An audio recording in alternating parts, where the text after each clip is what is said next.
welcome to my YouTube channel A Grade Maths. In this video we are going to see chapter number 3 introduction part 2 of class 10 method to solve pair of linear equation in two variables. So there are two methods to solve pair of linear equation in two variables. First one is graphical method and second one is algebraic method. So हम आज यहाँ पे देखने जा रहे हैं सिर्फ graphical method, algebraic method हम नेक्स्ट में देखेंगे। दोनों मेथड आप अलग अलग वीडियोस में समझ लेंगे तो आप अच्छे से फिर सॉल्व कर पाएंगे। सो ग्राफिकल मेथड से pair of linear equation in two variable solve करने के लिए हमें यहाँ पे 3 कंडीशन फॉलो करनी पड़ेगी। तो हम सबसे पहले देखते हैं फर्स्ट कंडीशन। फर्स्ट कंडीशन में चाहे ग्राफिकल मेथड हो या तो algebraic method, pair of linear equation का जो जनरल फॉर्म है वो सेम रहने वाला है जो हम पहले की वीडियो में देख चुके हैं। और अगर आपने इससे पहले की वीडियो नहीं देखी है तो देख लीजिएगा क्योंकि इसके पहले की जो वीडियो है हमारे लिए बहुत इंपॉर्टेंट है और उसकी लिंक आपको नीचे डिस्क्रिप्शन में मिल जाएगी। चलो तो यहाँ पे हमारी फर्स्ट है, उसके लिए हमारे जो लीनियर इक्वेशन है, पेयर ऑफ लीनियर इक्वेशन है, उसका जनरल फॉर्म है a1x plus b1y plus c1 is equal to 0 and a2x plus b2y plus c2 is equal to 0। तो सबसे पहले उसके लिए हम वही फॉर्म में यहाँ पे 2 इक्वेशन ले लेते हैं एज एग्जाम्पल के तौर पे। तो मैं यहाँ पे लिख रही हूँ 4x plus 5y plus 6 is equal to 0, 3x plus 5y plus 5x plus यहाँ पे 5y की जगह हम ले लेते हैं 7y, 5x की जगह 7y plus 9 is equal to 0। तो मैंने यहाँ पे 2 इक्वेशन ले लिए, 4x plus 5y plus 6 is equal to 0 and 3x plus 7y plus 9 is equal to 0। तो हमें फर्स्ट कंडीशन यहाँ पे क्या फॉलो करनी है? तो हमें फर्स्ट कंडीशन फॉलो करनी है वो a1 upon a2 is not equal to b1 upon b2। यानी जब भी हमें कोई भी 2 इक्वेशन दिए होंगे, पेयर ऑफ लीनियर इक्वेशन दिए होंगे, उसमें हमें चेक करनी है कि अगर ये कंडीशन होती है तो यहाँ पे सबसे पहले चेक कर लेते हैं a1 यानी हमारे लिए होगा 4, तो यहाँ पे आएगा 4 अपॉन a2 यानी हमारे लिए होगा 3। यहाँ पे देख लेते हैं b1 यानी हमारे लिए होगा 5 एंड b2 यानी हमारे लिए होगा 7। तो देखो यहाँ पे ये दोनों इक्वल नहीं हो रहे हैं तो यहाँ पे आएगा नॉट इक्वल टू। तो अगर हमें जो भी लीनियर इक्वेशन दी है उसमें अगर हम ये कंडीशन चेक करते हैं और ये कंडीशन फुलफिल होती है यानी a1 upon a2 is not equal to b1 upon b2, ये दोनों अगर इक्वल नहीं हो रहे तो यहाँ पे क्या होगा? तो हमें यहाँ पे जो भी ग्राफ मिलेगा वो हम यहाँ पे दोनों इक्वेशन के लिए, क्योंकि हम कौन सा मेथड से सॉल्व कर रहे हैं? ग्राफिकल मेथड से। तो ग्राफिकल मेथड से हम ग्राफ ड्रॉ करेंगे तो यानी हमें एक के लिए ग्राफ ऐसा मिलेगा और दूसरे इक्वेशन के लिए ग्राफ ऐसा मिलेगा। तो इसके ऊपर से हम कह सकते हैं कि हमें जो भी यहाँ पे ग्राफ मिलेगा वो कैसा मिलेगा? इंटरसेक्टिंग, यानी एक दूसरे को क्या करेगा?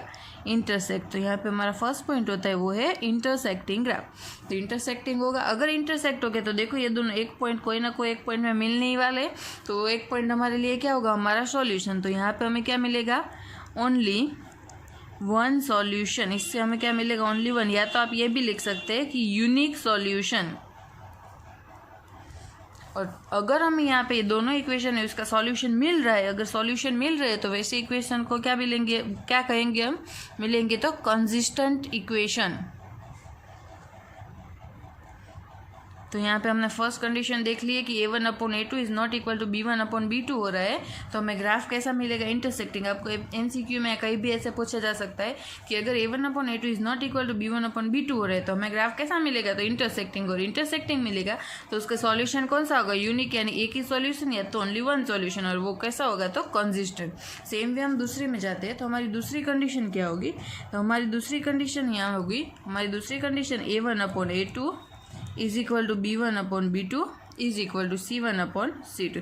सबसे पहले इसके लिए यहाँ पे 2 इक्वेशन ले लेते हैं। तो हमने यहाँ पे एग्जांपल के तौर पे मैं यहाँ पे इक्वेशन ले रही हूँ 4x plus 8y plus 12 is equal to 0 and second equation ले रही हूँ 12x plus 24y plus 36 is equal to 0। नाम यहाँ पे मैंने 2 एग्जाम्पल के तौर पे इक्वेशन ले लिए, पेयर ऑफ लीनियर इक्वेशन ले लिया और यहाँ पे कंडीशन है। कंडीशन चेक कर ले, a1 अपॉन a2 यानी 4 upon 12 is equal to b1 upon b2 यानी 8 upon 24 and c1 upon c2 यानी 12 अपॉन 36।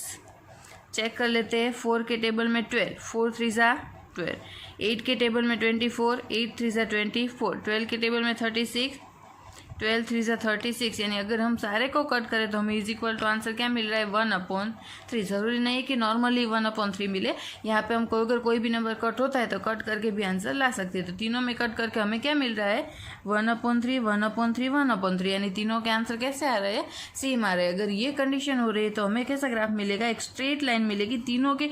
जब भी हम यहाँ पे दोनों की अगर ग्राफ ड्रॉ करेंगे तो दोनों ग्राफ यहाँ पे क्या होगा, तो सेम ही लाइन मिलेगी दोनों ग्राफ के लिए। और यहाँ पे solution first second third fourth fifth, इस ग्राफ पे जितने भी पॉइंट हो गए सारे इस ग्राफ के लिए हमारे लिए क्या हो गए, सॉल्यूशन। तो हमें यहाँ पे जो भी ग्राफ मिलेगा वो कैसा मिलेगा, तो को इंसिडेंट लाइन, को इंसिडेंट लाइन्स, उसके सॉल्यूशन कितना, तो यहाँ कितने होंगे, तो यहाँ पे देखो, तो यहाँ पे सॉल्यूशन कितने होंगे, तो यहाँ पे जितने भी डॉट्स हमें मिलेंगे हम गिन भी नहीं सकते, उतने सारे डॉट्स इसके लिए क्या हो गए, इसकी सॉल्यूशन होंगे। तो हमें यहाँ पे मिलेगी इनफाइनाइटली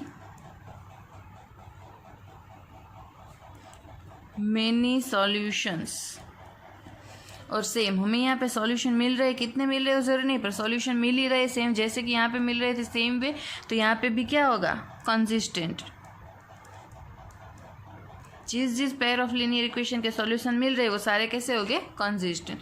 नाउ लास्ट हम पे थर्ड नंबर की कंडीशन देख लेते हैं। थर्ड नंबर की कंडीशन है A1/A2 is equal to B1/B2 is not equal to C1/C2। उसके लिए एग्जाम्पल ले लेते हैं। यहाँ पे 2x + 4y + 7 is equal to 0, 4x + 8y - 3 is equal to 0। यहाँ पे हमने एग्जाम्पल के दौर पे दो ही पेयर ऑफ लीनियर इक्वेशन भी ले ले और कंडीशन भी है, चेक कर लेते। A1/A2 2/4 is equal to B1/B2 4/8, C1/C2 7/-3।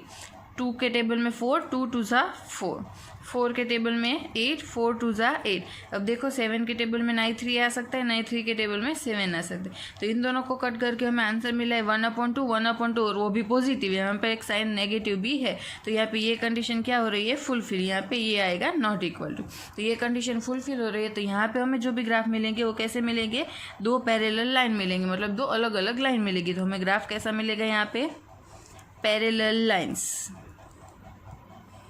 Then यहाँ पे अगर पैरेलल लाइन है तो वो कहीं पे भी एक भी पॉइंट पे कहीं पे भी इंटरसेक्ट करने वाली है, तो यहाँ पे हमें कोई भी सॉल्यूशन मिल सकता नहीं। तो यहाँ पे आंसर आएगा नो सॉल्यूशन। और यहाँ पे अगर हमें सॉल्यूशन इन दोनों में मिल रहे थे तो ये थे कंसिस्टेंट, बट हमें यहाँ पे सॉल्यूशन नहीं मिल रहा है तो ये दोनों इक्वेशन आएंगे इनकंसिस्टेंट। तो ये थे ग्राफिकल मेथड से सॉल्व करने के लिए हमारे 3 पॉइंट्स। ये तीनों पॉइंट्स सम करने के लिए और इस चैप्टर के लिए ग्राफिकल मेथड के लिए बहुत ही इंपॉर्टेंट है। इसमें से आपको MCQ और बहुत सारा कुछ पूछा जा सकता है, उल्टे क्वेश्चन, सीधे करके क्वेश्चन, ट्विस्ट करके क्वेश्चन सभी पूछा जाता है। तो ये कंडीशंस आपके लिए मेरे दौर पे मेरे ख्याल से बहुत ही इंपॉर्टेंट रहेगी। तो ये कंडीशन अच्छे से याद कर लीजिएगा, देख लीजिएगा। Thank you for watching this video.